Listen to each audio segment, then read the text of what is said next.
Hi, as I told you in my earlier videos, जैसा कि मैंने आपको पहले बताया था कि I'm going to start a series on Bihar. So Bihar आखिर इसका मतलब है क्या? बिहार नाम सुनते ही आपके जहन में पहली चीज क्या आती है? क्या ये बैकवर्डनेस? क्या ये fragile social and political structure?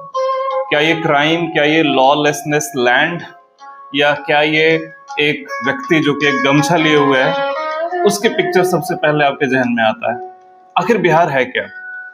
Bihar शब्द विहार से मिलके बना है, जिसका मतलब है अबॉर्ड, जिसका मतलब है वैसा जगह जहां से ज्ञान और संस्कृति का प्रचार और प्रसार हुआ हो।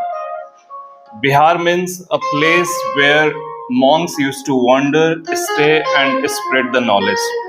Thank you.